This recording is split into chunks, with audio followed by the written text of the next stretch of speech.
ආයුෂ බොහෝ වේවා. ඔයාලව අදත් පිළිගන්නවා මේ පොලිටික්ස් ලයිට් රස පිරුණු දේශපාලන කතා බහත් එක්ක.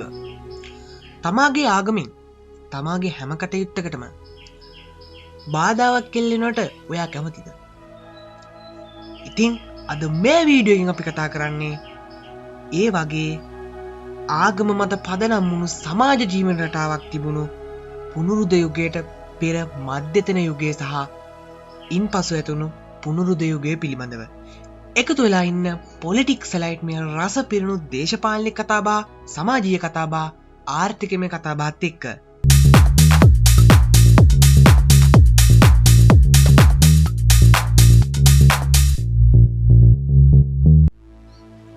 මධ්‍යතන යුගය. මොකද්ද මේ මධ්‍යතන යුගය කියන්නේ? මධ්‍යතන යුගය කියන්නේ සමාජයේ හැම කටයුත්තකටම, හැම ලෞකික කටයුත්තකටම පවා ආගමේ සංස්කෘතිය බැඳී තිබූ කාල පරිච්ඡේදයක්. මෙම කාල පරිච්ඡේදය තුළ තමාට තමාගේ සමාජීය තත්ත්වයෙන් නිදහසේ හරි හැටි පවත්වාගෙන යාමට ඉඩකඩ ලැබුණේ නැහැ. තමන්ගේ මතවාදයන් හරියට ප්‍රජාතන්ත්‍රවාදීව තමන්ගේ සමාජයට ඉදිරිපත් කිරීමට අවස්ථාවක් ලැබුණේ නැහැ. මොකද මේ කාලය වන විට පල්ලිය මගින් මේ සමාජයට විවිධ රැකවල් යොදා තිබුණා. සමාජයේ මිනිස් ඒකකවලට තනිව නැගිටින ඉඩ දුන්නේ නැහැ. පල්ලියේ මතය තමා අංක 1 මතයේ විදිහට මේ සමාජ කාලය තුල හැඩගැසී තිබුණා. ඉතින් මෙන්න මේ සංස්කෘතිය වෙනස් කරමින් යුරෝපය තුල ඇති වූ සංස්කෘතිය අපි හඳුන්වනවා පුනරුදය කියලා. මේකට කියනවා යලි පිබිදීම කියලා කියනවා. ඉතින් අපි බලමු මෙන්න මේ මධ්‍යතන යුගයෙන් පුනරුදය ඇතිවීමට බලපෑ හේතු ප්‍රථමයෙන්ම මෙයට බලපෑ හේතු 4ක් තියෙනවා. ඉන් පළමුවෙනි හේතුව තමයි කොන්ස්ටන්තිනෝපල් නගරය තුර්කීන්ට යටත් වීම. අපි ඒ ගැන කතා කරමු. මධ්‍යතන යුගයේ අවසාන භාගයේ ඉතා දියුණු වෙළෙඳ නගරයක් වූ කොන්ස්ටන්තිනෝපල් නගරය යුරෝපා උගතුන්ගේ අවධානය දිනාගත් එකක් විය. කොන්ස්ටන්තිනෝපල් නගරයේ තිබූ පුස්තකාලවල ග්‍රීක, රෝම සාහිත්‍ය පොත්පත් තැන්පත්ව තිබූ අතර ග්‍රීක, රෝම හා උගතුන් බොහෝ පිරිසක් එහි අධ්‍යයන කටයුතු තුළ නිරතව සිටිය. එහෙත් ක්‍රිස්තු වර්ෂ 453 දී මෙම නගරයට ඉස්ලාම් භක්තිකේ තුර්කි ජාතිකයන්ට යටත් වීම නිසා රෝමානු කතෝලික ආගම ඇදහූ උගතුන්ට තවදුරටත් එම නගරයේ ජීවත් වීමට අපහසු විය. මේ නිසා එම උගත්තු ග්‍රීක, රෝම පොත්පත් රැගෙන සෙසු යුරෝපා රටවලට පලා ගොස් ග්‍රීක හා ලතින් භාෂා අධ්‍යයනය එම යුරෝපා නගරවල ප්‍රචලිත කරහ. එහි ප්‍රතිඵලයක් වශයෙන් ග්‍රීක, රෝම සංස්කෘතිවල යලි පිපිදීමක් ඇති විය. අංක 2. වෙළඳාම දියුණුවීම හා නව ධනවතුන් පිරිසක් බිහිවීම. ක්‍රිස්තු වර්ෂ 12 වන සියවසේ සිට පෙරදිග හා අපරදිග රටවල් අතර වෙළඳ හා වාණිජ කටයුතු වල දියුණුවක් ඇති විය. මේ නිසා වැනීසිය, ජිනෝවා වැනි වෙළඳ නගර පිහිටි ඉතාලියෙහි වෙළඳාම, නිෂ්පාදනය හා බැංකු කටයුතු වලින් මුදල් උපයාගත් නව ධනවත්තු පිරිසක් බිහි වූහ. මෙම ධනවතුන් පැරණි වැඩවසම් රදලයන් මත යැපුණු පිරිසක් නොවුහෙයින් කලාත්මක කටයුතු කෙරෙහි අවධානය යොමු කිරීමට ඔවුන්ට අවශ්‍ය නිදහස් මනසක් තිබුණි. ඉතාලියේ එකල කුඩා රාජධානි රැසක් පැවති හේයින් ඒවායේ බිහි වූ ධනවත්තු කලාත්මක කටයුතු වලට අනුග්‍රහය දැක්වීමට ඉදිරිපත් වූහ. පුනරුදය ඉතාලියේ ආරම්භ වීමට බලපෑ ප්‍රබලම හේතුවක් මේ වෙනවා. ඉතාලියේ ෆ්ලෝරන්ස් නගරයේ ජීවත් වූ මෙඩ්සි නම් ධනවත් පවුල ඒ කලාත්මක කටයුතු වලට අතහිත දුන් ධනවත් පවුල් වලට උදාහරණයකි. අංක 3. බුද්ධි ප්‍රබෝධය. රෝම ශිෂ්ටාචාරයේ පරිහානියෙන් පසු ආගමික ආයතන මුල් කරගෙන පැවති අධ්‍යාපන ක්‍රමය තුල ප්‍රධාන විෂයන් වූයේ දේව ධර්මය, දර්ශනය, නීතිය වැනි විෂයන් කිහිපයක් පමණි. එහෙත් 12 වන සියවසෙන් පසුව බිහි වූ නව අධ්‍යාපන ආයතනවල පැරණි සාහිත්‍ය, නාට්‍ය, ශබ්ද විද්‍යාව, ඉතිහාසය වැනි නව විෂයන් ඉගෙනීමට කටයුතු කළ හේයින් පුනරුද සමය වන විට නව උගතුන් පිරිසක් බිහි වූහ. යුරෝපා ජාතීන් තුල බුද්ධි ප්‍රබෝධයට බලපෑ තවත් හේතුවක් වූයේ මුද්‍රණ කර්මාන්තයේ දියුණු වීම. වර්ෂ 1454 දී ජොහන්සන් ගුටෙන්බර්ග් විසින් මුද්‍රණ අර්ථය නිපදවීමත් සමග ඉතාලිය ප්‍රදේශ රැසක මුද්‍රණාල ආරම්භ විය. මේ යටතේ පොත්පත් සුලභ වීමත්, ග්‍රීක, රෝම පොත්පත් මුද්‍රණයේ නිකුත් වීමත් සහ සාහිත්‍ය නාට්‍ය කලාව ආදිය කෙරෙහි ප්‍රබල උනන්දුවක් ඇතිවීමක් සිදුවිය. අංක 4 මේක තමා වැදගත්ම හේතුව පල්ලියේ ආධිපත්‍යය විවේචනය වීම. මධ්‍යතන යුගයේ වන විට පාප් වහන්සේ සහ ක්‍රිස්තියානි පල්ලිය සතුව මහත් බලයක් පැවතින. මේ නිසා ආගම මිනිස් ජීවිතයේ බොහෝ අංශ කෙරෙහි විවිධ බලපෑම් ඇති කෙරෙහිය. කතෝලික සභාවේ ඇතැම් පූජකවරු ආගමික පැත්තට වඩා ලෞකික පැත්තට බර වූ දීපවැත්මකට හුරු වී සිටිය. පුනරුද්ධ සමයේ නැගී ආ චින්තන ප්‍රබෝධයේ ප්‍රතිඵලයක් වශයෙන් කතෝලික සභාවේ ඇතැම් දුර්වලතා විවේචනයට ලක්විය. එංගලන්තයේ ජෝන් වයික්ලිප්, බොහෙමියාවේ ජෝන් හස්, ප්‍රංශයේ ඉරාස්මස්, ජර්මනිය මාටින් ලූතර් වැනි ඉබඳු විවේචනය කළ පුද්ගලයන් අතර කැපී පෙනෙනවා. ඊට පස්සේ අපි බලමු මෙන්න මේ පුනරුදේ හේතුවෙන් යුරෝපය කොහොමද වෙනස් වුනේ? මේ කරුණු යුරෝපය වෙනස් වෙන්න බලපෑවේ කොහොමද කියලා. යුරෝපය වෙනස් වීමට පුනරුදේ බලපෑ ආකාරය. යුරෝපයේ මෙතෙක් ආ ගමන් මඟ වෙනස් කිරීමට පුනරුදේ මහත්සේ බලපෑනවා. ඒ ශාස්ත්‍රීය, දේශපාලන, ආර්ථික හා විද්‍යාත්මක ආදී සෑම අංශයක්ම වෙනස් කිරීමට සමත් වෙනවා.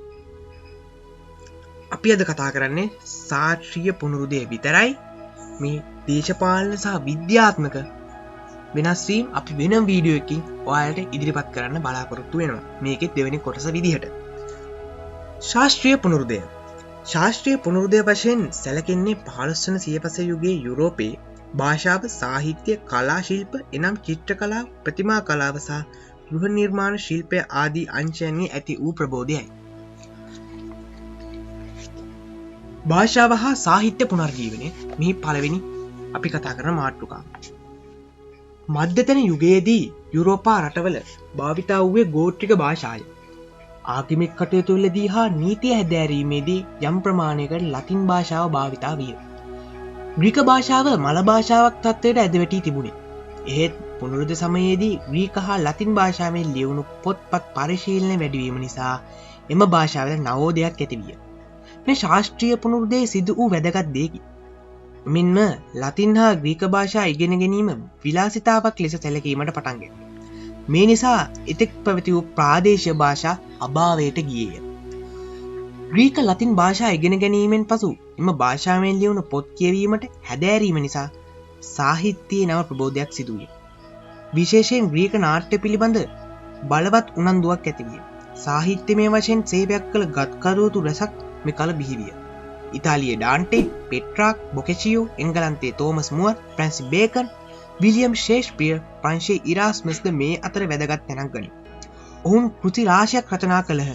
නිදසුනක් ලෙස අලගියර් ඩාන්ටේ රචනා කර ඩවීනා කොමිඩියා ග්‍රන්ථය, පෙට්‍රාක් රචනා කර ලොහොරාට සැහැලි කවි නම් ග්‍රන්ථය පෙන්නුම් කළ හැකිය. අංක 2 මානවවාදය. මානවවාදය හෙවත් මිනිසා උතුම් කොට සැලකීම පුනරුදේ විශේෂ ලක්ෂණයක් විය. මධ්‍යතන යුගයේදී සියල්ල ආගම මුල් කරගෙන ආගමික රාමුවක් තුළ සිදුවිය.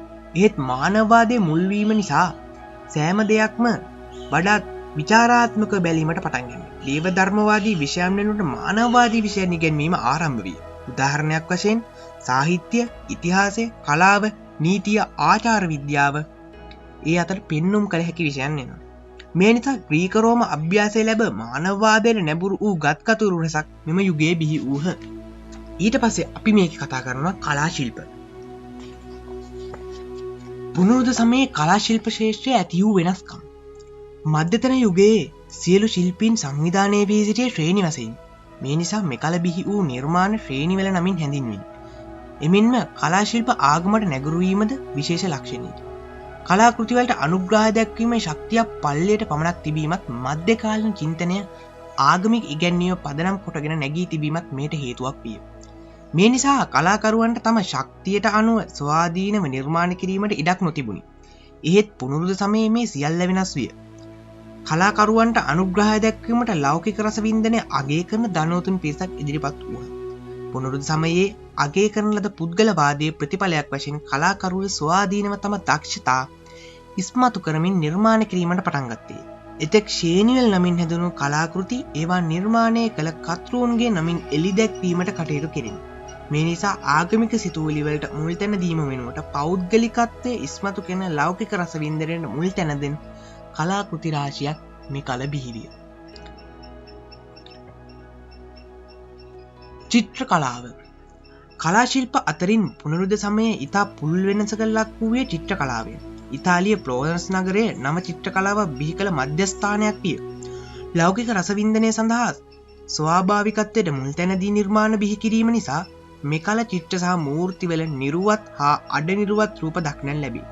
මෙතෙක් ආගමික වශයෙන් වැදගත් වූ පුද්ගලයන් එනම් ක්‍රිස්තුස් වහන්සේ කන්‍යා මරියතුමිය වැනි අය චිත්‍රවලට වාස්තු විෂය විය. එහෙත් පුනරුද සමයේ ධනවතුන්ගේ රූප චිත්‍රයට නැගීම ආදිය දක්නට හැක. මෙකල සිට චිත්‍ර ශිල්පීන් අතරින් ලියනාඩෝ ඩාවින්චි, මයිකල් ආන්ජලෝ, රෆායන්, බොට්ටිචෙල්ලි ආදී වූ වැදගත් වෙති. ලියනාඩෝ ඩාවින්සි චිත්‍ර ශිල්පියෙකු මෙන්ම තවත් ශ්‍රේෂ්ඨ ගණතාවක ප්‍රවීණයෙක් විය. ඔහු කවියෙකි, සංගීතඥයෙකි, විද්‍යාඥයෙකි, ප්‍රායෝගික ඉංජිනේරුවෙකි. ඔහුගේ මොනාලිසා හා ක්‍රිස්තුස් වහන්සේගේ අවසන් භෝජන සංග්‍රහය වැනි චිත්‍ර විශ්ව කලාකෘති ලෙස අදටත් ජනප්‍රියව උසුලයි. මයිකල් ආන්ජලෝද මෙකල් සිට දස්ස ශිෂ්ඨ ශිල්පියෙක් මෙන්ම මූර්ති ශිල්පියෙක් හා ගෘහ නිර්මාණ ශිල්පියෙකි. ඔහු සිස්ටන් දේවස්ථානයේ සිවිලිමේ ඇඳ ඇති සිතුවම් චිත්‍ර කලාවේ විශිෂ්ටත්වය විදහා දක්වයි. අවසාන විනිශ්චය නම් චිත්‍රය හා සිස්ටන් මන්දිරයේම ඇඳ ඇති ආදම්ගේ චිත්‍රයද ඔහුගේ චිත්‍ර අතර වැදගත් වේ. ඉතින් මම හිතනවා මේ වීඩියෝ එකෙන් පුනරුදේ පිළිබඳ ඔයාට එහි ආරම්භය සහ ඉන්නේ පුනරුදේ සිදු වුණු වෙනස්කම් මධ්‍යතන යුගයේ අවසානයේ බලපෑවේ කොහොමද කියලා යම් අදහසක් එන්න ඇති කියලා. ඉතින් මේ වීඩියෝ එකේ ඉතුරු ටික මම දෙවෙනි කොටසක් විදිහට ගේන්න බලාපොරොත්තු වෙනවා. ඉතින් මේ වීඩියෝ එක හොඳ නම් අපිව subscribe කරන්න අමතක කරන්න එපා. ඉතින් තවත් මේ වගේම පුනරුද වීඩියෝ එකකින් හමු වෙමු. ඉතින් එකතු වෙන්න මේ පොලිටික්ස් සලයිඩ් දේශපාලනය සමාජීය ආර්ථිකමය කතා බහත් එක්ක.